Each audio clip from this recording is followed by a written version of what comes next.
Bishot Moav Rabotai, avec la page bénédiction d'Hachem, j'espère que vous allez bien. Be'ezat Hachem, dans 2 jours, c'est le Shabbat Hagadol, et après c'est Pessah. Nous avons attendu toute l'année pour ce Pessah-là. Oh Baruch Hachem, grâce à Dieu, on est là. Avec tout ce qui se passe dans le monde, Baruch Hashem, on est là. Combien on doit dire merci à Kadosh Baruch Hu que nous sommes là. Il faut savoir une chose. Quelle est la spécialité de cette fête de Pessah? Pourquoi on l'appelle Pessah? Pourquoi on l'appelle pas Hagamatzot, la fête de la galette? Vous savez que Pessah, c'est la fête où on mange la galette. Vous savez qu'à l'époque, lorsqu'il y avait le Beth Amikdash, on faisait le sacrifice de Pessah. On prenait un agneau et on l'appelait Korban Pessah, le sacrifice de Pessah. Aujourd'hui, il n'y a pas. Il n'y a pas de Beth Amikdash. Aujourd'hui, on ne peut pas faire des sacrifices puisque le Beth Amikdash il n'y est pas là. Je crois que Mashiach va venir. Alors on va faire le Korban Pessah. Mais pour le moment, on mange que des galettes, c'est tout. On met le 0A sur la table, l'épaule d'agneau, en souvenir du sacrifice de Pessah. Mais on ne mange pas Pessah. On ne mange pas l'agneau. Vous savez, il faut faire attention que chez vous en France, par exemple, en Angleterre, partout, le dimanche, c'est Pessah, mais on n'a pas le droit de faire de la grillade. Parce que la grillade, ça nous rappelle le sacrifice de Pessah, et aujourd'hui, il n'y a pas de Beth Amikdash. Alors, vous pouvez faire la grillade en semaine, dans la Moed, dans la semaine de Pessah, mais pas les jours de fête, pas pendant la journée de, comment ça s'appelle, les 2 jours de fête que vous avez dit. Chez vous, c'est dimanche et lundi, nous, ici, en Israël, c'est que dimanche, donc on n'a pas le droit. Donc, Pessah, c'est la galette. On l'appelle Hagamatzot. Alors, pourquoi on l'appelle Pessah? C'est une question il doit pas avoir raison, bien sûr, on va essayer de comprendre. Il faut savoir que Akadosh Baruch Hu, il avait une raison. Pourquoi on appelle cette fête-là la fête Haga Pessah? Il faut savoir que après Pessah, c'est Shavuot. Shavuot, c'est le don de la Torah, la fête de la Torah. C'est-à-dire qu'on se prépare, depuis Pessah, on se prépare jusqu'à Shavuot afin de recevoir la Torah. Vous savez que les fêtes, ils ont toujours une signification. Donc c'est la raison pourquoi Pessah, ça veut dire du verbe sauter. Pessah, ça veut dire, vous savez que lorsqu'Hachem, il a libéré les Juifs de l'Égypte, la dernière plaie, vous savez qu'il y avait 10 plaies en Égypte, je parle il y a 3333 ans, en fait, cette fête-là, ce qui s'est passé il y a 3333 ans, la folie, hein. On a la date, on a tout. Donc, à cette époque-là, Akadosh Baruch Hu Hashem, il a dit à Moshe Rabbeinu, dis à Pharaon, s'il ne veut pas libérer les Juifs, alors je vais tuer tous les premiers-nés. Il n'y aura pas une maison où il n'y a pas un premier-né qui ne va pas mourir. Alors tout ça pour faire peur à Pharaon. Mais Pharaon, il a tenu tête. Il n'a pas voulu. Vous savez qui c'était Pharaon? Il est parti dormir. Il s'en fout. Attends, jusqu'à maintenant, Pharaon, sois un peu intelligent. Jusqu'à maintenant, tout ce que mon cher Rabbeinu, il a dit, tous les 9 plaies, tout ce qu'il a dit, ça s'est arrivé. Donc, attends, Pharaon, il avait 10 femmes, 20 femmes, 30 femmes, je ne sais pas combien de femmes il avait. Quand même, il aurait dû avoir peur qu'il va perdre tous les premiers-nés qu'il avait. En plus, lui-même était premier-né. Il n'a pas eu peur, il est parti dormir. Il a voulu montrer aux Juifs, moi je m'en fous de votre Dieu, moi j'ai pas peur. Alors, il a dit à Moshe avant, alors votre Dieu, il va tuer tous les premiers-nés égyptiens, alors, et comment il va faire avec vos premiers-nés à vous? Et alors, Moshe l'a dit, nos premiers-nés, Hachem, il va les sauter. C'est pour ça qu'on l'appelle Pessah, sauter. Il a commencé à rigoler. Ah bon, votre Dieu, il va sauter vos maisons, il va vous épargner, nous, il ne va pas nous épargner. Non, je ne vous crois pas. Il est parti dormir. C'est de la folie. L'orgueil. Vous savez, c'est quoi l'orgueil? L'orgueil. C'est ça l'orgueil. L'orgueil de Paro. Il avait un orgueil, l'arrogance, la gava. Il ne pouvait pas admettre sa défaite. Et en plus, vous imaginez quelqu'un qui se bagarre avec le bon Dieu. Attends, il faut être réaliste. Vous savez pourquoi j'ai appelé ce titre de ce cours « Merci Hachem pour le Pessah d'aujourd'hui ». Le fait qu'on fait Pessah, c'est qu'on a la Emouna. Vous savez, parce que on est en train de parler d'une histoire il y a 3333 ans. Est-ce qu'on se rappelle? Est-ce qu'on l'a connu? Est-ce qu'on sait? Eh bien, Hachem, on le fait. Chaque année, on le fait. Nos parents l'ont fait, nos grands-parents l'ont fait, nos aïeux l'ont fait. Ça fait 3333 ans qu'on fait Pessah. Donc, Baruch Hashem, la joie de ce Pessah, c'est Baruch Hashem, on a la foi en Dieu, on croit en Dieu. Et c'est ça le plus important. Le plus important, c'est ne pas tomber dans le piège de la génération, ne pas tomber dans le piège des tentations. Les tentations, ils sont énormes. Les tentations, ça veut dire fais ce que tu veux. Fais ce que tu veux. Éclate-toi. Mais attention, éclate-toi. Et ta religion, tu la laisses de côté. Et c'est ça, mes amis. C'est pour ça qu'on doit dire, combien on doit dire merci à Hachem qu'on a cette émouna. Le Pessah d'aujourd'hui, que Baruch Hachem, avec tout le. Même que l'année dernière, on a passé un Pessah tout seul, avec le confinement. Aujourd'hui aussi, malheureusement, en Europe, et c'est un Pessah qui ne va pas être tout, comme tous les Pessahs, malheureusement. C'est pas facile. C'est pas facile. Mais malgré tout, la émouna, on n'a pas perdu. Et c'est la raison pourquoi c'est la nuit de Pessah, elle s'appelle l'île Shimurim. La veillée que Hachem, il veille. Il veille à ce que chaque année, il y aura pareil. Ça veut dire que, au moment que, il faut le voir, il faut avoir la volonté pour bémettre, faire tout, pour avoir les moyens Hachem et faire le Pessah comme tu as fait l'année dernière, comme ils ont fait tes grands-parents, etc., etc. Vous savez, mes amis, que la fête de Pessah, on aurait pu l'appeler la fête de la galette. La fête de la galette, parce que c'est à Pessah qu'on mange la galette. Les 7 jours, on mange la galette. Pendant ces 7 jours-là, on va pas manger le sacrifice de Pessah, parce que le Pessah, ça s'appelle par rapport au sacrifice de Pessah. Il n'y a pas de sacrifice de Pessah. Donc, on aurait pu ne pas l'appeler Pessah, mais on l'appelle Pessah. On l'appelle pas la fête de la galette. Vous savez pourquoi? Parce que nos fêtes, les fêtes juives, c'est les fêtes spirituelles. C'est pas la fête qu'on va l'appeler par rapport à la galette qu'on a mangée. Surtout les galettes d'aujourd'hui sont très bonnes. Donc, les gens, ils vont. Vous savez, ici en Israël, il y a presque 10 sortes de galettes. Vraiment, hein? Moi, 10 sortes de galettes. Et aujourd'hui, il y a ce qu'on n'a jamais vu. On ne peut même pas. Ce qu'on n'a pas imaginé. On ne peut pas imaginer, c'est les galettes fines, il y a ceux qui se font dans la bouche. Vraiment, c'est la folie, ces galettes-là. Donc Hachem, il veut pas qu'on rende la fête de Pessah comme une fête matérielle, une fête des galettes, une fête. C'est pour ça qu'on l'appelle Haga Pessah. Et c'est quoi Haga Pessah? La fête de sauter. C'est quoi la fête de sauter? C'est-à-dire Hachem, il veut nous apprendre, il faut apprendre à sauter. C'est quoi sauter? Sauter. Chacun a ses mauvaises qualités. C'est ça. Pessah. Pessah, c'est comme que Hachem il a sauté, alors maintenant c'est à nous de sauter, c'est à nous tous de sauter. Hachem il a sauté, il a sauté les maisons juives, il a sauté les maisons où il y avait les premiers juifs, il ne les a pas touchés, il a touché les premiers égyptiens, et c'est là que Paro, vraiment, il s'est écrasé. C'est là que Paro il est parti, il a cherché Moshe Rabbeinu, quitter l'Égypte, et c'était le coup fatal que Hachem, là c'est Hachem, il a fait un knockout à Paro. Là, Paro, vraiment, il a levé les bras, c'est tout. Mais Hachem, s'il voulait, Hachem, le bon Dieu, en un clin d'œil, il pouvait apporter un tremblement de terre, il aurait pu en finir avec tout le monde. Mais non, Hachem, il voulait que Paro, c'était une guerre personnelle entre Paro et Hachem. Et Hachem, il a voulu que Paro lui-même, il arrive à dire, ça y est, je connais Hachem.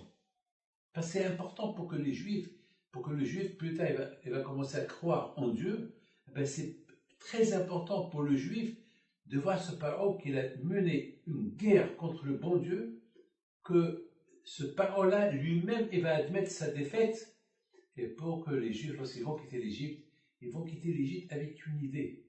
Quelle idée? Ben, l'idée, Hachem il a gagné. Eh ben, avec tout ce qu'il a fait, eh ben, voilà. Finalement, Hachem il a gagné Paro.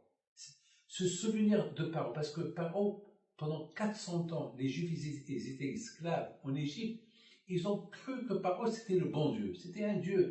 Bon, c'était comme ça ils ont cru. Parce que toujours chaque pharaon qui venait, chaque pharaon qui va mourir, eh ben, le pharaon qui va le suivre, il va se proclamer que lui aussi c'est un Dieu, et donc les Juifs ils croyaient beaucoup dans la force de Paro. Ils croyaient beaucoup dans cette force-là. C'était l'idolâtrie, c'était comme ça, parce que lorsqu'il n'y a pas la Torah, ben voilà, vous savez, sans Torah on tombe vite dans le piège de l'idolâtrie. C'est tout. Donc les Juifs, ils n'avaient pas encore reçu la Torah, donc c'était facile pour eux de tomber dans les mains de l'idolâtrie. Et c'est ça. Donc c'est la raison pourquoi cette fête-là, il s'appelle Pessah. Pessah, ça veut dire, le sens de Pessah, c'est pas la galette qu'on mange, non. Le sens de Pessah, c'est de se préparer pour la Torah. Et pour se préparer pour la Torah, il faut se débarrasser, il faut sauter ces mauvaises habitudes, par exemple le lashon hara, la ain hara, la kin'a, la jalousie, la médisance, critiquer, vous savez, être jaloux, envieux, tout ça il faut être gentil, la paix, le shalom, il faut se laisser aller, il faut se laisser, je dis pas il faut se laisser abattre, mais il faut éviter. Si on te prend ta place à la synagogue, ça pas la peine de faire une guerre pour ça, ça y laisse. Pardon, laisse prendre ta place. C'est ça la fête de Pessah. Et c'est la raison, mes amis, pourquoi la fête de Pessah, elle s'appelle Pessah, la fête de sauter. Pas la fête de la galette, parce que pour quelque chose qui est matériel, on ne va pas faire une fête. Non. Notre but dans ce monde-là, d'être plutôt spirituel que matériel. Vous savez, tout à l'heure, j'ai eu une discussion avec un homme il veut absolument se marier avec une fille. Absolument. Et cette fille, elle l'a quitté parce qu'il était trop méchant avec elle. Et puis voilà, ça marchait pas. Voilà, ça marchait pas. Et elle a quitté tout ce qu'elle a souffert avec lui. Et lui, maintenant, il s'est rendu compte de tous les bêtises qu'il a fait. Et maintenant, il veut absolument, il a pleuré, il a appelé, elle pleure rien, ça va. Il a même été à la police poser plainte pour qu'il n'approche pas parce qu'à un moment donné, il a menacé au téléphone. Il a menacé au téléphone. Il a dit, si je te vois avec un homme, je te fais du mal. Alors, elle a eu peur, la pauvre. Donc, ce monsieur-là, il a admis qu'il a menacé, il me l'a dit au téléphone. Mais ce monsieur-là, il veut elle. Il veut que cette fille-là. Je lui dis, mais Akadosh Baruch Hu, il te l'a donné dans un plateau. Il t'a donné dans un plateau, pourquoi tu l'as maltraité? Ben, j'étais fou. Je lui dis, ah ben, si tu étais fou, on ne peut rien faire pour toi. Je lui dis, maintenant, mon fils, il faut apprendre ta défaite et c'est tout. Non, il me dit, je ne veux pas accepter ma défaite. Je dis, alors si tu ne veux pas accepter ta défaite, c'est grave pour toi. C'est grave pour toi. Mes amis, il ne faut pas que nous aussi on arrive à ce qu'on va regretter. Vous savez, à la Bretagne, je donne un parole d'honneur.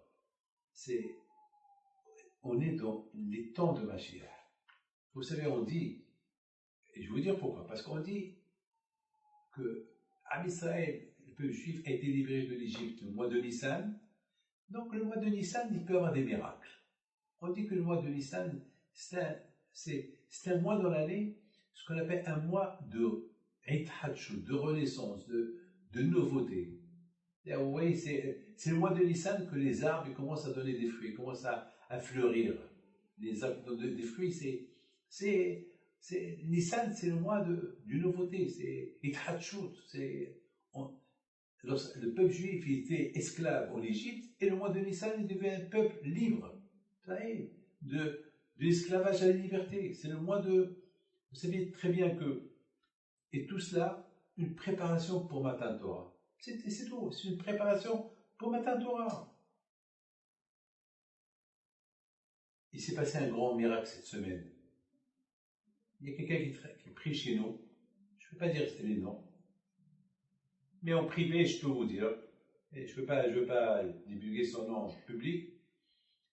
Il a quelqu'un de la famille il avait des problèmes cardiaques. Et puis, il savait. Et ils lui ont dit ils l'ont averti que son cœur, il est complètement, il peut mourir d'une minute à l'autre. À moins s'il trouve un cœur. Si, transplantation d'un cœur, mais un cœur de quelqu'un qui est sportif, où on va trouver quelqu'un sportif avec un cœur? Alors, il y a des milliers de personnes qui sont en liste d'attente dans le monde entier. Et alors, dans sa tête, c'est fini. Non, c'est pas fini. Donc, il y a la vie, il y a l'espoir, il y a la prière. Il y a la prière. Bien sûr, il y a la prière. Vous savez, beaucoup des fois, il y a des gens, ils viennent, je peux rien promettre, mais on prie, c'est tout. Qu'est-ce qu'on perd de prier? Qu'est-ce qu'on perd de prier? C'est beaucoup des fois, il y a ce qu'on appelle, beaucoup des fois, c'est, je veux voyager quelque part, et l'avion, il est complet. Mais qu'est-ce que je fais? Comme tout le monde. Je vais à l'aéroport. S'il y a une place, je prends la place. Beaucoup des fois, il y a des gens qui sont stand-by. Beaucoup des fois, il y a des gens qui ne viennent pas, à l'aéroport. Ils ratent leur avion. Donc, c'est un stand-by. Donc, j'espère. Vous savez, mes amis, une fois, je suis parti à l'aéroport. Ben, j'étais en stand-by, mais vous savez quel stand-by? Il y avait presque 40 personnes en stand-by, parce qu'il y avait un avion qui a été annulé. Et alors, tout le monde alors, pour moi, donc, je suis parti pour demander, je vais être en stand-by. Madame, l'hôtesse, là, elle a commencé à rigoler. Elle m'a dit, j'ai de la peine pour vous, ne restez pas là, rentrez chez vous, retournez demain, parce que c'est impossible. Il n'y a pas, regardez, il y a 40, c'est pas possible. Il y a à peine 3-4 places qui sont vides. Il y a à peine 3-4 places qui sont vides. Donc, ça veut dire, dans ma tête, je devais partir. Moi, j'avais une mitzvah à faire. Je devais aller à New York. À cette époque, j'étais à Lyon. Je devais partir de Lyon, Paris, New York. Donc voilà, j'avais raté le vol de Lyon, Paris. Donc, je devais prendre. J'ai pris un autre vol le temps que j'ai raté l'avion et où ça a été annulé. Je ne peux pas vous dire, mais de toute façon, ça veut dire qu'il n'y avait rien à faire. Dans ma tête, j'ai dit, il y a Hachem. Peut-être que j'en sais. Moi, voilà, je reste en stand-by, j'attends. Mais je vais attendre quoi? Je vais attendre quoi? Ben, mes amis, j'ai attendu en stand-by. Bon, ils ont appelé les gens, je ne sais pas ce qui s'est passé. Ils ont appelé mon nom. Je ne sais pas, ils ont appelé mon nom. Alors, j'ai dit peut-être il y a un autre David Pinto. J'ai dit peut-être il y a un autre David Pinto, je ne sais pas. Comment ils ont appelé mon nom? Je ne sais pas. Je ne vais pas rentrer dans les détails. Et le contraire, les gens qui étaient en stand-by, chacun regardait l'autre, alors quelqu'un me dit, peut-être c'est vous? Je dis, moi, David Pinto. Oui, mais vous êtes David Pinto? Je dis, oui. Alors, elle vous appelle. J'arrive vers elle me dit, you? Vous? Je dis, ben, vous m'avez appelé. Et je vous ai appelé. Ah bon, je vous ai appelé. Pourquoi? J'ai noté votre nom. Je dis, madame, je ne sais pas. Vous m'avez appelé. Alors, ok, voilà, vous avez rentré. J'ai rien compris. Jusqu'à maintenant, j'ai rien compris, je ne veux pas savoir. Je ne veux pas savoir. Je ne veux pas savoir. Mes amis, les Juifs en Égypte, après 430 ans, ils ont perdu espoir qu'un jour ils vont être livrés de l'Égypte. Et voilà. Moshe Rabbeinu est venu. Et il les a livrés au Hachem. Mes amis, je continue l'histoire de ce monsieur-là. Donc ce monsieur-là, on a prié pour lui. Et Be'ezat Hachem, il va guérir. C'était pas évident, c'est pas possible. Son cœur, il est complètement fichu, donc c'est fini. Vous voyez pas qu'il reçoit un coup de téléphone. Monsieur, vous avez 1 heure pour venir vite à la clinique, on a un cœur pour vous. Il y a un monsieur, un sportif, quelqu'un qui a fait un accident, on a un cœur, quelqu'un jeune, tout de suite, il a opéré. et Baruch Hashem, demain il sort de l'hôpital. Comment comprenez ça? C'est des choses qu'on ne peut pas comprendre. C'est des choses qu'on ne peut pas comprendre, mes amis. Mais c'est des choses qui arrivent. C'est quoi? Qu'est-ce qu'il y a de spécial dans cette fête de Pessah? Qu'est-ce qu'il y a de spécial dans cette fête de Pessah? Qu'on l'appelle Hagim HaKadoshim, les fêtes saintes. Il faut savoir que chaque fête est les mitzvot qui sont liées à la fête. Ça veut dire que, vous savez ce qu'est une mitzvah? Une mitzvah, mitzvah Hashem. Mitzvah, c'est-à-dire, si par exemple je vous dis manger kasher, alors c'est une mitzvah. Je vous dis par exemple respecter Shabbat, c'est une mitzvah. Je vous dis ne mangez pas la viande et le lait, c'est une mitzvah. Par exemple, je vous dis, monsieur, ne touchez pas une femme qui est nida. Bon, c'est une mitzvah. Ne regarde pas les choses qui sont. C'est une mitzvah. Vous voyez, c'est ça des mitzvot. Hachem, il nous a donné des mitzvot pour dépendre de lui. C'est-à-dire, Hachem, il manifeste sa présence à travers les lois qu'il nous a données. Faites ça, ne faites pas ça. Faites ça, ne faites pas ça.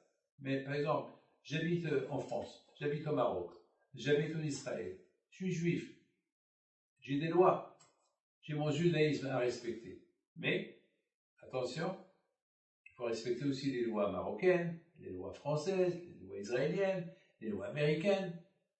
Il faut respecter. C'est pas ta religion, respecte-la, mais n'oublie pas, les lois là où tu habites, il faut les respecter. Mais mes amis, la spécialité des fêtes, c'est que les fêtes eux-mêmes, ils deviennent saintes. C'est-à-dire, tout ce que je vais faire pendant la fête, je vais sanctifier, même lorsque je mange, même lorsque je dors, c'est-à-dire en sanctifiant toute la fête. C'est-à-dire que la fête, on la rend sainte. Alors, c'est quoi la spécialité de la fête de Pessah? La spécialité de la fête de Pessah, c'est que la fête de Pessah, c'est pas la fête que du manger, la fête des gâteaux, la fête des galettes, la fête de bois. Non. La fête de Pessah, c'est la fête de se préparer pour le don de la Torah. Pour se éliminer tout le côté mauvais qui est en toi. C'est ça la fête de Pessah. C'est ça la fête de Pessah. Par exemple, à Pessah, on raconte la Haggadah. Un papa, il va raconter à son fils la Haggadah. Il va raconter à son fils une histoire. Mettons le fils.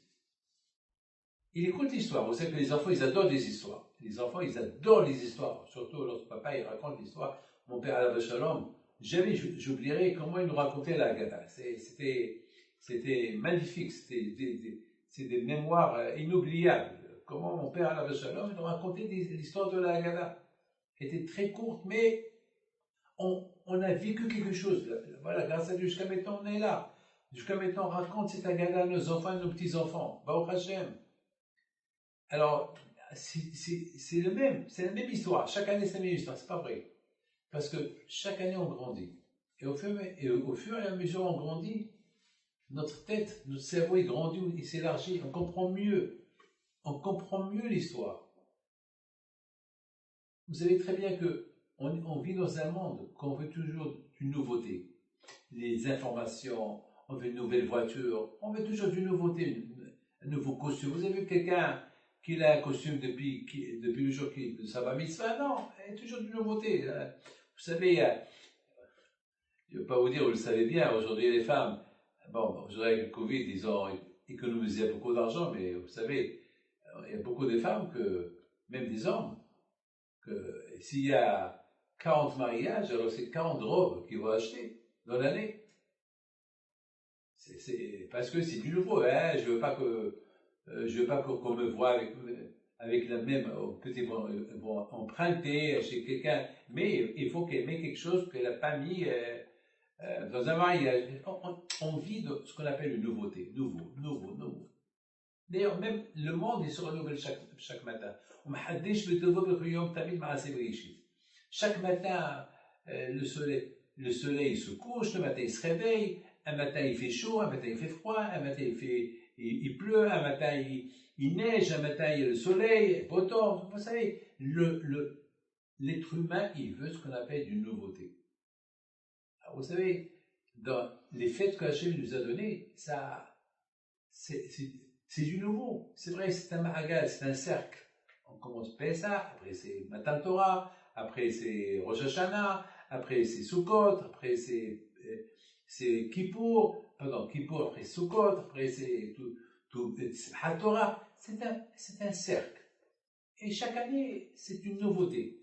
Vous savez, je me rappelle, je raconte une belle histoire. Il y avait une femme qui vient chez moi. Elle vient presque toujours, je la voyais, mais jamais. J'avais dans les cours d'auteur, dans les conférences, lorsque je faisais un cours à Buffo, à Nazareth, je faisais un cours à gauche et à droite, toujours je la voyais, parce qu'après les jeux ils passent, recevait le voir. Un jour, elle est venue.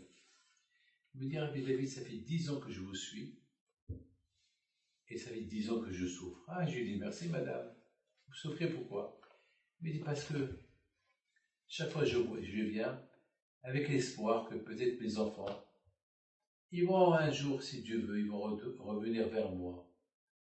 Ils m'ont lâché, ils m'ont quitté. On était une famille unie. Je voudrais bien vous montrer une photo. Vous allez voir vous-même comment on était unis. Elle me montre une photo de toute sa famille, qu'ils étaient là. Regardez, voilà, c'est ma belle famille. Et je vois là, dans la photo, il y avait là-bas les galets de Pessah, il y avait là-bas comment ça s'appelle, le plateau de Pessah avec l'œuf, l'eau, il y avait les céleris, il y avait l'épaule d'agneau. Vous savez, la table de Pessah. Je dis, madame, cette photo elle a été prise à Pessah. Elle me dit, oui, Rabbi David, comment vous savez? Vous êtes prophète, comment vous savez? Je sais. Et je vois dans la photo les galettes, voilà. Ah, c'est vrai, vous avez bien remarqué. Alors, vous voyez, on était une famille unie. Qu'est-ce qui se passe? Ils m'ont tous lâché, chacun il est. Personne ne vient me voir, personne ne m'appelle. Je dis, madame, regarde bien la photo. La question, la réponse pour ta question, madame, elle est dans la photo. Regarde bien la photo. Elle regarde la photo. Elle me regarde. Elle me dit, ben, la photo, on est une famille unie, voilà, une grande table autour de Pessah. Je dis, madame, elle regarde, qu'est-ce qu'ils sont en train de faire? Elle regarde bien. Eh ben, il y avait là-bas la télévision allumée, il y avait un match de football. Et ils étaient en train de voir un match de football. Je dis, madame, est-ce que c'est la Gada ou c'est un match de football? Le football, toute l'année, ils pouvaient le voir. La Gada, c'est une fois dans l'année qu'on peut la lire. Et c'est ça, une fois dans l'année, on va choisir le football que la Gada. C'est ça qui les intéresse. Et madame, c'est ta faute. C'est toi qui les as éduqués comme ça. Donc maintenant, tu payes malheureusement, tu payes les frais. Tu récoltes ce que tu as semé. Il a commencé à pleurer, il dit, c'est vrai. Chaque fois, je dis, ça c'est rien, ça c'est rien, ça c'est rien. Je dis, voilà, madame, ça c'est rien, ça c'est rien, voilà. Ah, mes amis, Hachem, il nous a donné une fois par semaine un Shabbat. Un Shabbat, on se déconnecte du travail, on se déconnecte de tout. Pourquoi? Un changement. C'est important pour que l'homme, il vit toujours un cercle, pas un cercle vicieux, mais un cercle de nouveauté. Comme on aime tout ce qui est nouveau, alors Hachem nous a donné un Pessah qu'on devient brand new, on devient super clean, on devient Javel la croix, voilà, on devient très très propre, super propre. C'est ça Pessah. Mais c'est pas que propre uniquement dans ce qu'on appelle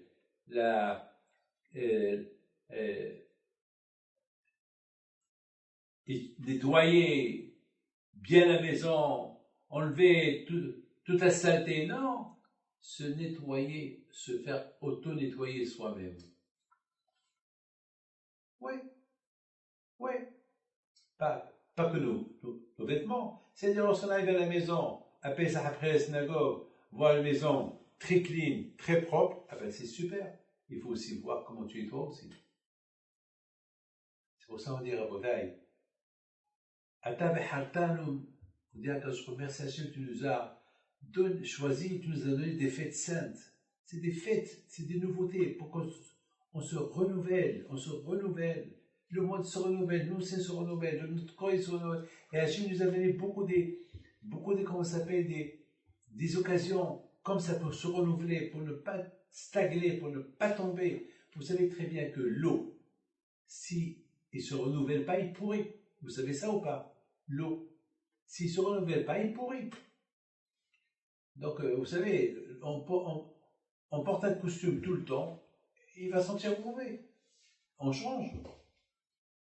Quand je vois, nous a donné des fêtes pour changer le corps aussi, pour renouveler le corps.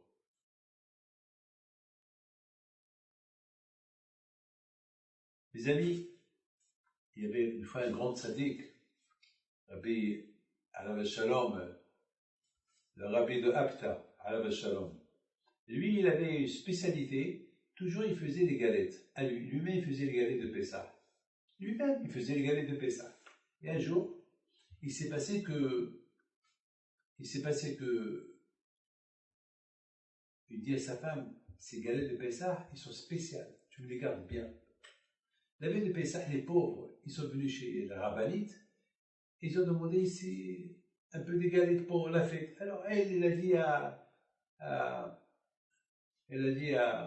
la Rosérette, c'est laquelle est, va rendre dans la chambre, là-bas il y a des galettes, prends quelques galettes, tu leur donnes.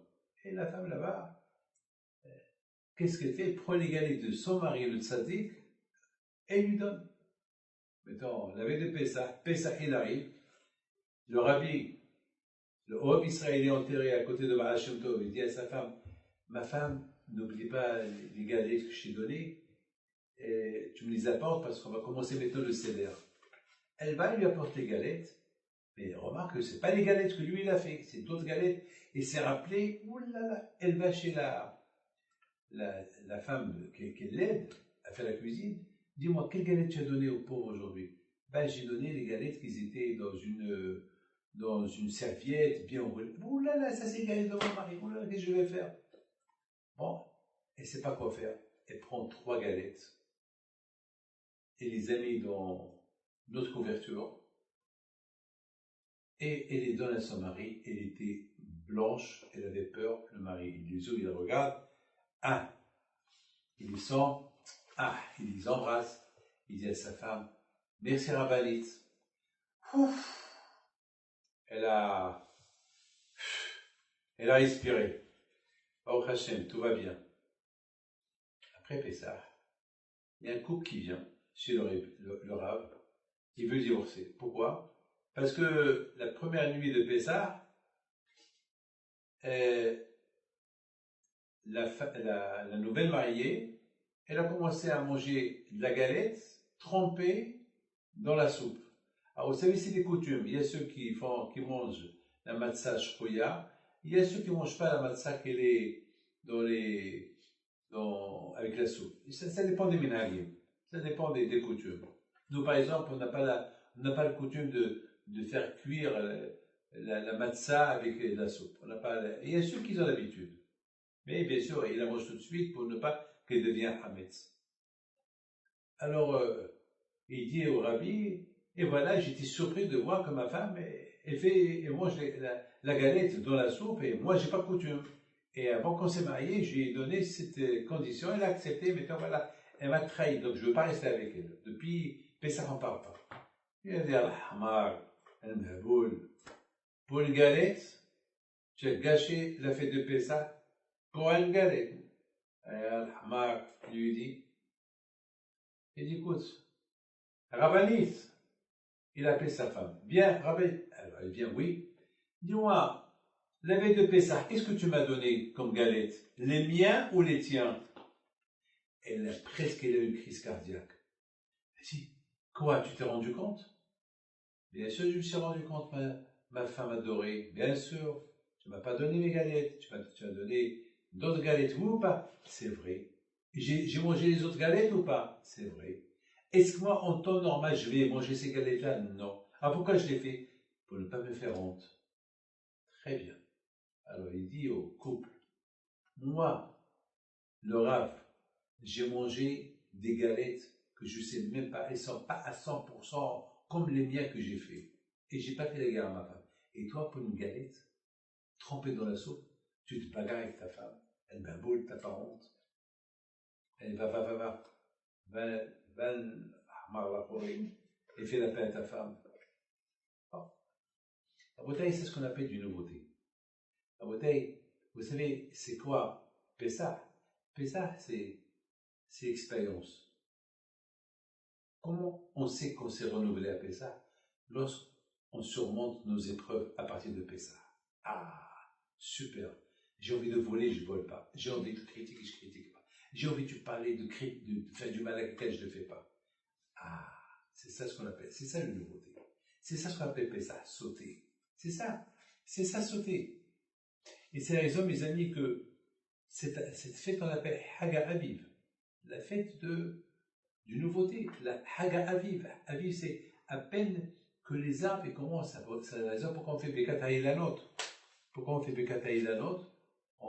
Lorsqu'on voit les arbres qui commencent à fleurir, il y a des brachot spéciales, parce que c'est une nouveauté, et c'est ça Pessah.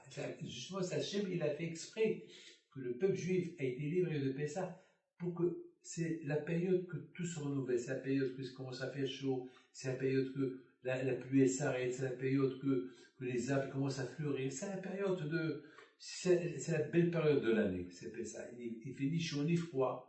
C'est pour ça que Hachem a choisi libérer les Juifs de l'Égypte dans cette belle période-là. Et dans cette belle période-là aussi, c'est une belle préparation pour Matan Torah. Oui. On trouve toujours une nouveauté dans l'histoire de Pessah qu'on raconte à nos enfants. C'est la même histoire, hein. C'est la même histoire qu'on raconte chaque année. Chaque année, c'est la même histoire. Mais, au fur et à mesure qu'on grandit, on trouve dans l'histoire aussi quelque chose de nouveau. Même la Haggadah, c'est la même Haggadah qu'on lit chaque année, mais les questions qu'on pose sur la Haggadah, ils sont nouvelles. C'est une nouvelle vie. C'est comme on voit la sortie d'Égypte d'une autre manière. Lorsqu'on est petit, on reste pas petit, on grandit. Lorsqu'on a grandi, on devient après des adolescents, on devient des bogarim, après on vieillit, et c'est comme ça la vie. C'est ça la vie. Nissan, c'est pour ça que Nissan, on l'appelle Rosh Hodashim, c'est le Hodesh, Nashot Hidouche, c'est Ithatshut. Nissan, c'est le mois de la nouveauté, et justement, c'est un Nissan que comment s'appelle le tabernacle a été construit le mois de Nissan. Et bien sûr, Nissan, la veille de Pessah, c'est la veille de Pessah. Vous savez, quelque chose de magnifique que je voudrais vous dire. Lorsque les Juifs, ils ont quitté l'Égypte, avant qu'ils ont quitté l'Égypte, le 15, pendant la journée, à midi, le 15 Nissan, c'est la date, le 15 Nissan à midi. Mais vous savez, depuis la veille, Hachem il leur a dit, mettez vos chaussures, mettez vos vêtements sur vous, mettez le sac sur vous, préparez-vous pour sortir. Alors Hachem, tu sais bien qu'on va sortir, ils vont sortir demain à midi, pourquoi de maintenant? Ils doivent avoir le sac sur le dos, les chaussures, et la ceinture, mais à quoi? Vous avez, en général, chez vous à la maison, lorsque vous mettez le manteau, ça veut dire que vous allez sortir. Moi, dès que je mets le chapeau sur ma tête, et je mets mon manteau, ça veut dire que je vais sortir de la maison. Alors, vous imaginez que la veille de Pessah, tout le monde s'est mis le chapeau, tout le monde s'est, et ils ne sont pas sortis. Alors quoi? Ça, c'est nouveau. C'est ça la nouveauté. Il faut être calme. Mettez les chaussures, habillez-vous. Alors, on va sortir. Non, ne sortez pas. Calmos. Patience. Voilà pour moi, c'est quoi la fête de Pessah. La fête de Pessah, c'est la fête de la patience. Être patient, la patience. C'est très, très, très important. Bidatim k'ani Hashem. Hashem, il a voulu comment on peut connaître Akadosh Baruch Hu? Connaître Akadosh Baruch Hu, c'est pas, ne croyez pas que c'est facile. Il y a beaucoup de fois, ça arrive qu'il y a des gens qui viennent me voir et me disent, Rabbi David, montrez-moi Hashem s'il existe. Je lui dis, je te montre Hachem, je te montre le bon Dieu. Je lui ai dit, moi, tu crois que moi je les veux? Ben oui.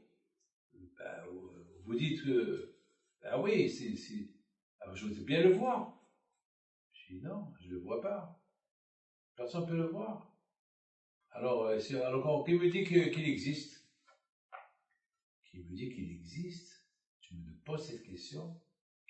Et quoi? Ce monde-là, il n'a pas de patron? Dis-moi, imagine-toi, tu vas à la jungle et tu trouves dans la jungle un jumbo jet, un avion de 500, vous savez, comme c'est Airbus français avec 2 étages. Vous trouvez ça dans la jungle. Vous allez dire, comment il est venu celui-là? On va vous dire, ah ben, il est venu tout seul. Mais qui va croire à ça? Attends, mais qui va croire à ça? Attends, mais réfléchis un peu. Réfléchis un peu. Réfléchis un peu. Vous rentrez à la synagogue. Vous trouvez la synagogue bien rangée. À Kippour, après la prière de Kippour, il y a un désordre dans la synagogue, un talit là, les chaussures. Il y a des gens même qui oublient leurs chaussures là-bas, il y a des gens qui oublient leurs djellaba, leurs pyjamas dans la synagogue. Et le lendemain, vous venez à la synagogue, vous trouvez tout super clean, tout propre. Comment ça s'est fait seul? Mais il y a quelqu'un qui a arrangé la synagogue. Et qui? Qui? Ah, le boucleur. Comment qui? Comment qui? Il y a quelqu'un. Quoi, le monde s'est fait tout seul? Ouais, mais je veux le voir. Tu veux le mais qui tu veux que tu veux le voir? Tu crois, pourquoi un roi peut le voir? Un président peut le voir?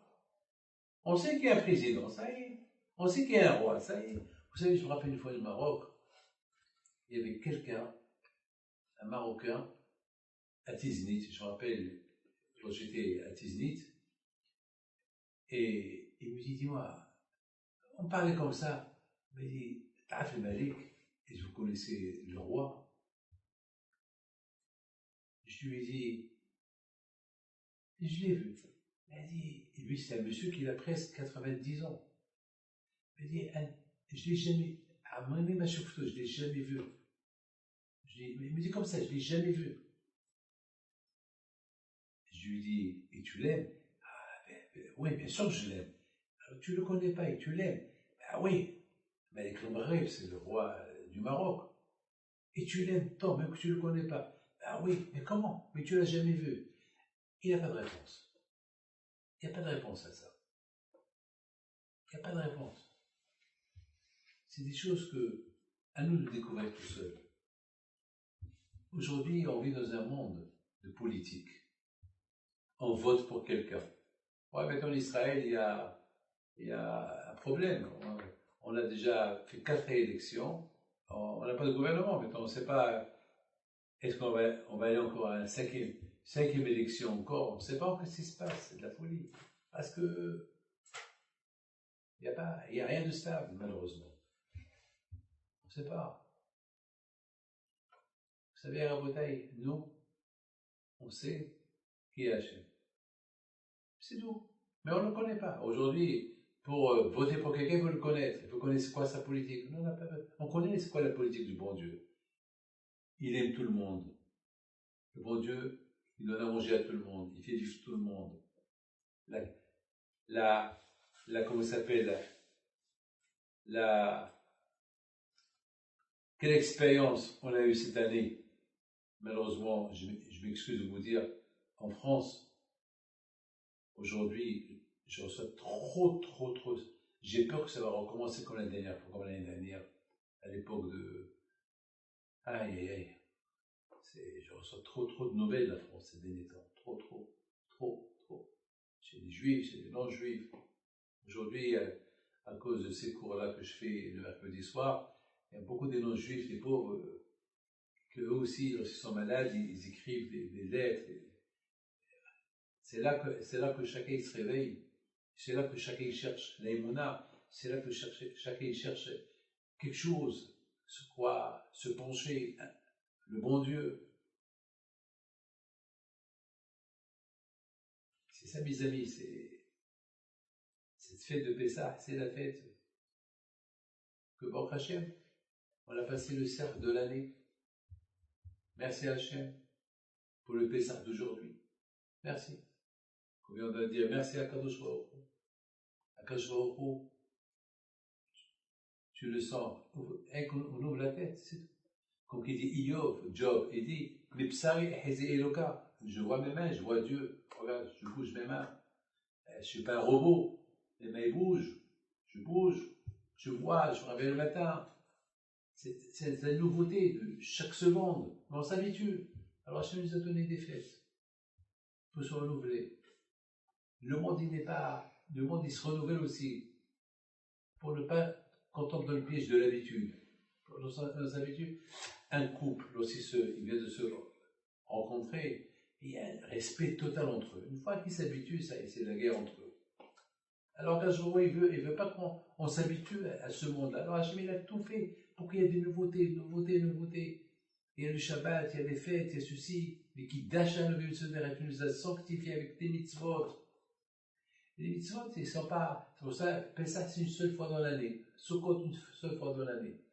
Au moins, ça nous remet dans le bain, qu'on casse les habitudes. Les amis, maintenant, nous allons partir pèleriner les tzadikim. On va aller, monsieur Soussan? Je voulais choisir entre le Kotel en premier ou Péché. Alors, on va aller chez Rabbi Haïm Pinto. On va aller chez Rabbi Haïm Pinto. Parce que c'est des souvenirs que j'ai envie de réveiller dans ma tête. Alors maintenant, mes amis, vous allez voir le Tzadik Rabbi Haïm Pinto, ce cours de Torah à la mémoire de mon ami Rabbi Mardoché Knafo Alav Shalom, qui était l'homme de Rabbi Haïm Pinto Alav Shalom. Demain, ce soir, c'est son mois. Le matin, on va aller le pèleriner. Et c'est lui, voilà, Rabbi Haïm Pinto, c'est là que M. Mardoché Knafo il venait tout le temps. C'est lui qui préparait. C'est la coupa que vous voyez en face, c'est sa coupa. Il a, avec les frais de cette coupa pour maintenir. Voilà, vous êtes la veille de Pessah, vous êtes chez Rabbi Haïm Pinto, les tzadikim, ils ne sont pas morts, les tzadikim, ils sont vivants. Puisqu'on est au Maroc, alors on cite tous les tzadikim marocains, ceux qui nous ont quittés cette année avec le Covid, M. Henri, Harry Haïm,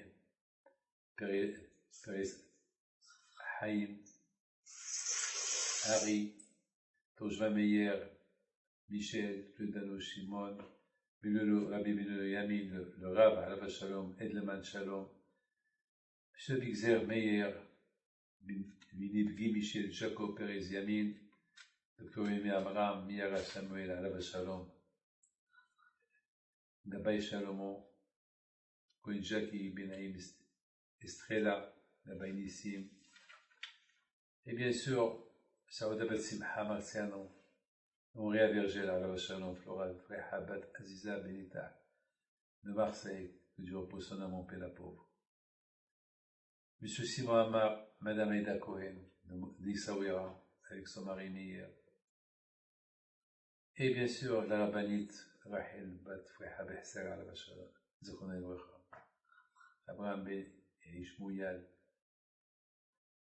Et bien sûr, tous ceux qui nous ont quittés, Hachem, et leur âme en paix, B'ezrat Hachem. Voilà, vous êtes chez Rabbi Haïm Pinto là. Priez. Que Dieu fasse que cette année on ira à la Eloula, B'ezrat Hachem.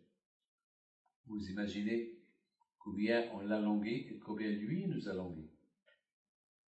Vous voyez cette parochette, elle est blanche. C'est la parochette qu'on met toujours pour les fêtes importante de Rabbi Haïm Pinto. Alors, on change la couverture et on met celle-là, la blanche. Les tzadikim, ils sont vivants, donc on peut pèleriner les tzadikim. Oui, Sa Majesté le roi Mohamed VI du Maroc, roi du Maroc, que le bon Dieu le protège, qu'au bien il aimait ces moments de Hiloula, du Tzaddik, pour qu'on puisse le bénir le peuple marocain, et bien sûr, en même temps, sachant que il aime le monde entier, donc on bénit tout le monde aussi. Ça, c'est la grandeur des tzadikim. Donc ce soir, c'est la Hiloula d'une femme. La petite fille de Rabbi Himpido le Grand, est matanée. Donc, est-ce qu'on peut sortir pour aller pèleriner matanée? D'accord, Abidal. Alors, nous, on regarde si on peut voir voilà un peu le cimetière, les tzadikim. Si on peut voir un peu, c'est bien, Hicham. Voilà, c'est bien, ça nous rappelle un peu les bons moments. Voilà, les tzadikim, voilà. On est seul avec les tzadikim, on est tout seul. Ils sont là. On a la Emouna, ils sont là. C'est beau, c'est beau. On est en train de faire des travaux au cimetière d'Essaouira. On est en train de faire arranger ces chambres là-bas qui sont là-bas. On se prépare pour la Hiloula. On a les Mouna qu'on ira un jour à la Hiloula. Regarde, tout est allumé. C'est beau, c'est beau. C'est notre grand-père, Rabbi Himpido alav shalom. Quelle beauté. On a écouté beaucoup des miracles. Et l'un des miracles que j'ai écouté cette semaine, c'est un homme qui avait une grave maladie dans la tête et les médecins ne comprennent rien. On a envoyé son nom au Kever de Rabbi Himpido et vous pouvez le faire avant Pessah. Vous pouvez nous bombarder avec les noms. On les posera, si Dieu veut, avant Pessah. Et si vous voulez une bracha écrite, alors envoyez-nous notre email, comme ça on vous envoie une bracha écrite. C'est de la folie. Et les médecins, ils ne comprennent rien du tout. Le jour de l'opération, ils ont ouvert la tête, ils n'ont rien trouvé. Ils ont fermé. Ils n'ont rien compris. C'est des choses à ne pas comprendre parce qu'on ne peut pas y comprendre. Jamais on les comprendra. Voilà, regardez, on dirait de loin, on dirait la Shekhinah. Regardez, hein, quelle belle photo. Hein. Prenez une photo comme ça. Mettez-la sur votre téléphone.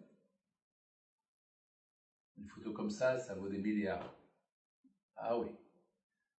Je voudrais bien que chacun m'envoie une photo comme ça. Après, je choisirai la meilleure. Waouh.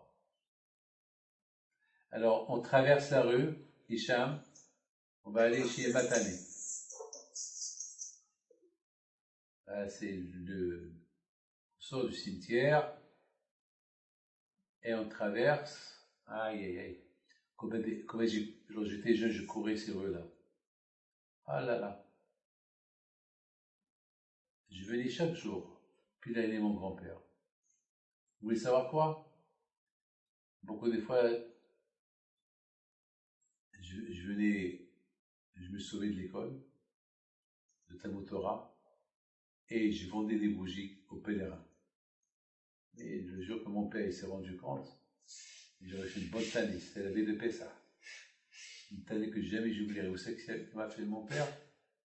Mon père, il a écrit une lettre, il me l'a donnée, je l'ai pris à toutes les synagogues, il a écrit là-bas, ne donnez plus l'argent à David.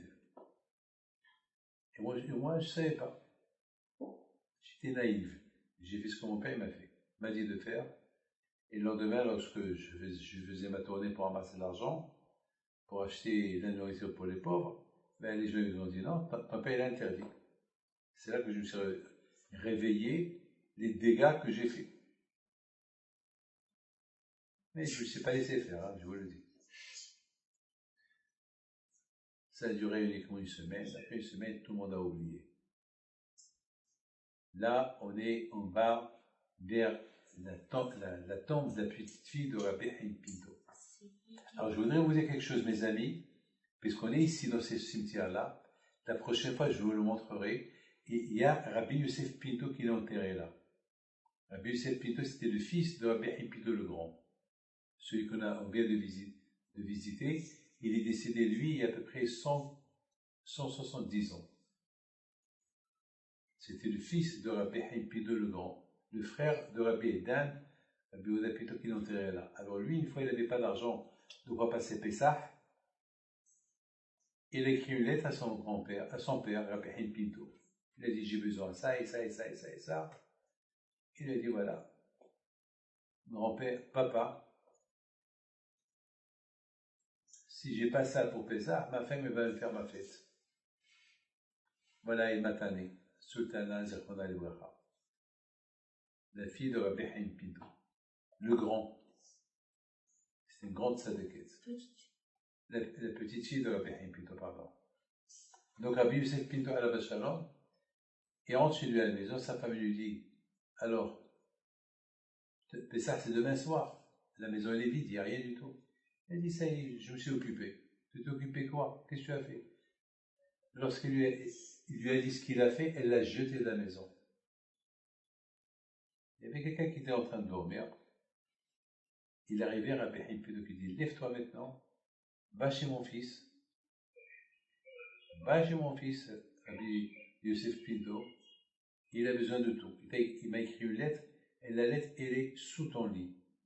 Il se réveille, il cherche sous son lit, il trouve une lettre, tout ce qu'il avait besoin. Eh bien, il lui a tout acheté. C'est des miracles, hein. On est croyants, nous. On n'a pas le choix. On n'a que Hachem et les tzadikim. Jamais j'oublierai une fois au Maroc, dans ce cimetière-là qu'on est là, il n'y avait pas la pluie, et Rabbi Haïm Pinto Alav Shalom, il a réuni tout le monde à venir prier. Et tout le monde est venu prier.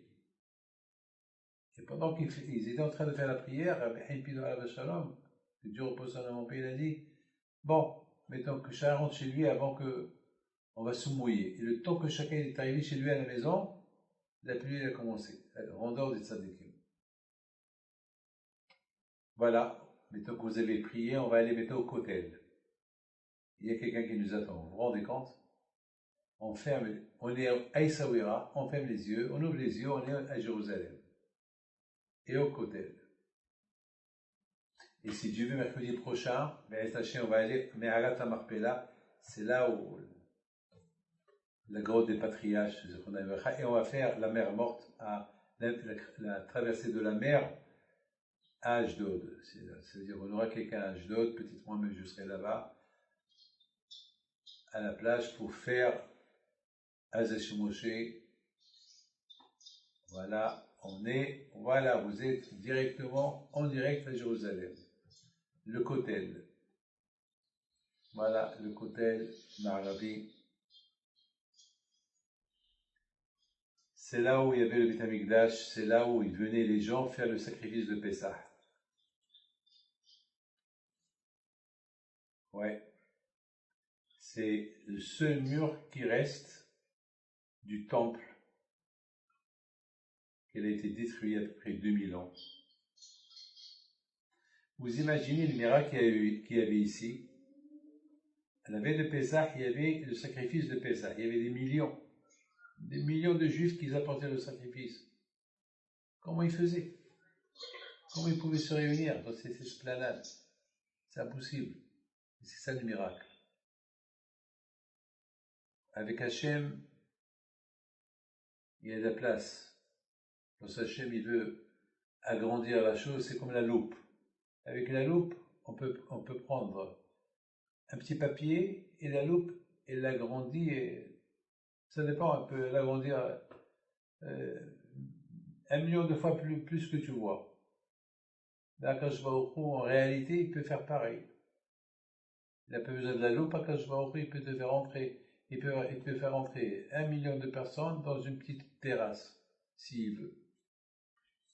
On a vu ça, là, il est là de Rabbi Haïm Pinto au Maroc, dans le mausolée. Vous avez bien vu où il est enterré Rabbi Haïm Pinto.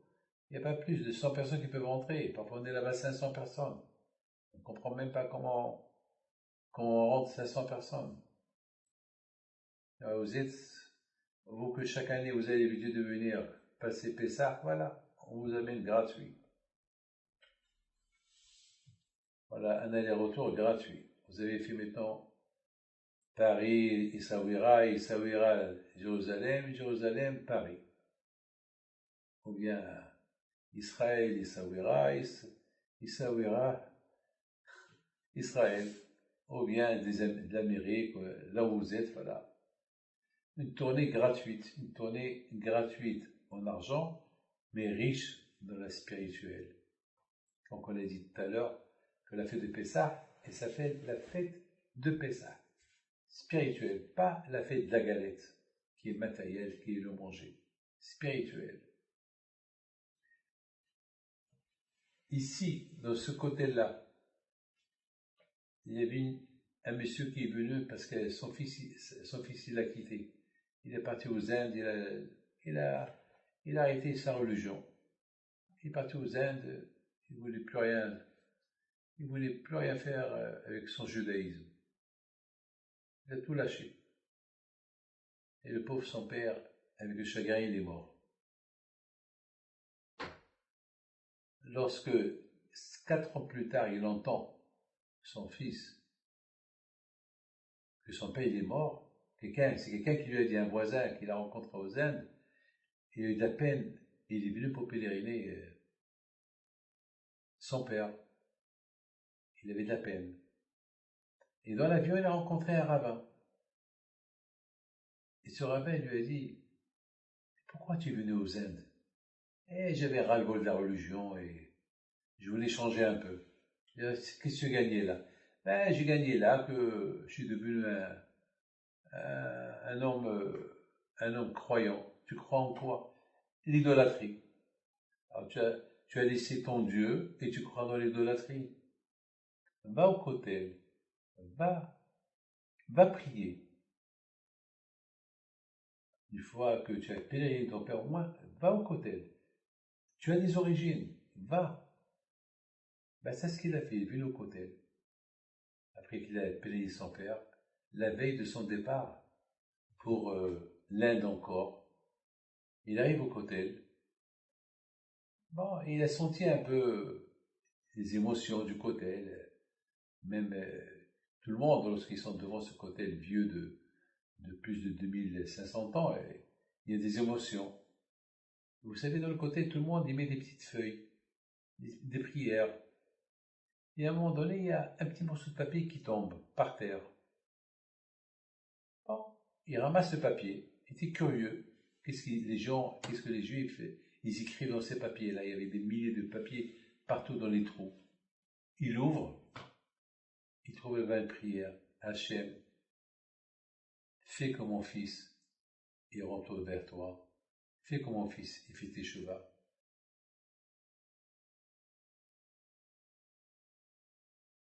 Et signé le nom du père du garçon. Il s'est évanoui, les gens ils viennent vers lui, ils l'ont réveillé. Ça va, tu vas bien, tu vas bien. Je vais bien, mais c'est pas possible, c'est pas possible. Ça fait 5 ans, mon père était là. Il a écrit une prière, il l'a mis entre les côtés, et c'est moi qui est venu, j'ai trouvé, elle est tombée devant mes pieds. Et il leur montre la lettre, petite feuille. Voilà ce qu'il a écrit mon père, il a écrit mon nom, pour que je fasse teshuva. Ça c'est le cotel. J'ai plein d'histoires, mais je ne peux pas tout vous raconter. Mes amis, il y a une ségoula de Rabbi Haim Pinto, que la veille de Pessah, ça veut dire si Dieu veut, on met la harosette comme un dé dans voilà, comme ça, vous voyez ça chez moi, là, voilà, c'est comme un dé, comme ça, c'est la harosette, c'est ce que j'ai fait l'année dernière, c'est contre les épidémies. Voilà, ça fait 1 an qu'elle est là. Donc, parce qu'Hachem, il a fait que avant que les ministres ils ont quitté l'Égypte, il leur a dit, lorsqu'ils vont sacrifier le sacrifice de Pessah, de mettre du sang à la porte. Comme ça, Hachem, il saute la maison. Donc, on dit que, avec cette ségoula, Ezat Hachem, elle peut. Vous savez, mes amis, que j'ai une grande émona comme Hachem, elle va venir, moi, je vous le dis. Bien sûr, vous allez me dire, mais chaque année, tout le temps, je vous le dis, ben oui. Ben, je vous le dirai encore ce qui vient. Ben, je m'accroche à l'espoir. Vous savez que il y a des grands Mekoubalim qu'ils ont trouvés dans le Zohar, qu'avant que Mashiach il va venir, il va se passer que pendant 2 ans, Israël sera sans gouvernement. Hein. Déjà, Israël, ça fait 2 ans qu'il y a eu 4 élections. Mais maintenant, on est peut-être à la 5e, je ne sais pas, j'espère que non. Mais de toute façon, on n'est pas loin de Mashiach. Ça, c'est ce que je viens de vous dire, c'est vrai. Hein. Il y a des signes. Hachem, il va retourner chez lui. Alors, ben, Azat Hashem, Mashiach, tout le but de Mashiach, c'est d'apporter la paix dans le monde, si Dieu veut. Et qu'on aura l'aïmouna en Dieu tout-puissant. Comme on dit, Adonai, le Melech HaKol Haaretz, c'est Hachem, il deviendra le roi sur le monde entier. Bayom Haoui Adonai, ce jour-là, Hachem il sera seul et unique. Il n'y aura plus de Dieu, il n'y aura plus quelqu'un qui va dire c'est le soleil, le Dieu, c'est ça, c'est. Non, il n'y aura que Hachem, le grand Dieu.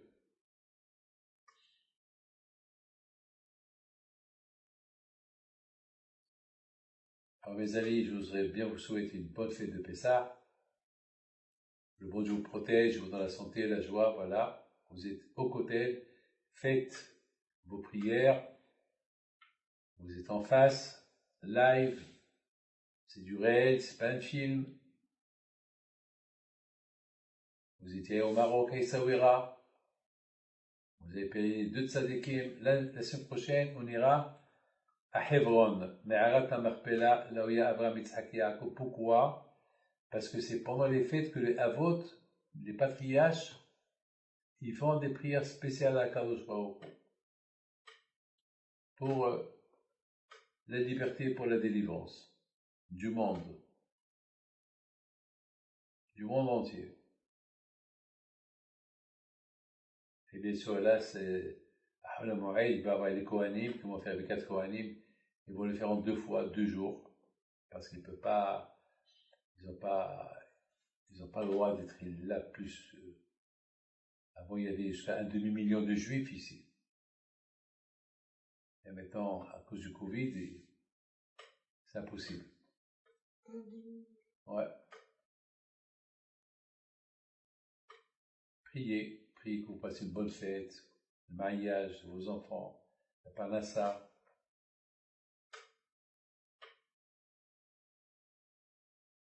Vous allez être surpris de vous dire une chose. Que ce mur-là que vous voyez, il restera éternellement.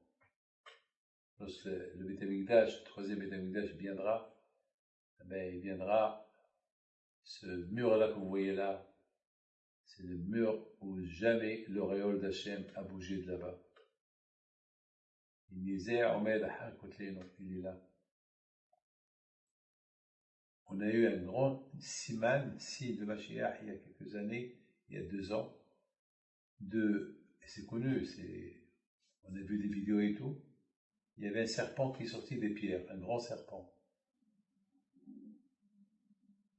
Et dans les livres saints, c'est écrit que le serpent, il représente le Satan.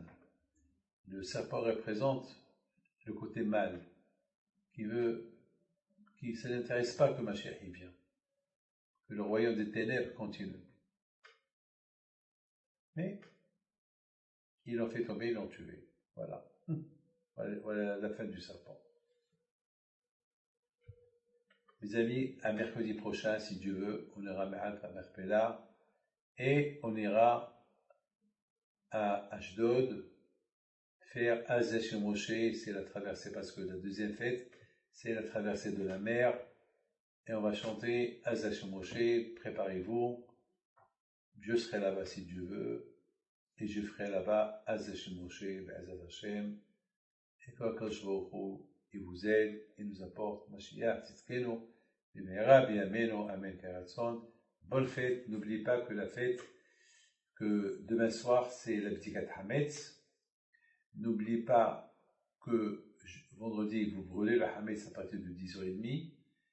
Et faites attention avec le Hametz qui va rester le Shabbat, matin jusqu'à 10h du matin, vous pouvez le consommer. Après ce qui reste, il faut le jeter ou dans les toilettes ou, bien sûr, vous ne pouvez pas le garder à la maison. Utilisez les assiettes en papier, comme ça vous jetez tout à la poubelle. Passez une bonne fête de Pessah. Et ce soir, c'est la mémoire de M. Mardoché Canavo, que le bon Dieu repose sur mon Père et qu'à la sorte. À très bientôt, merci beaucoup. Au revoir.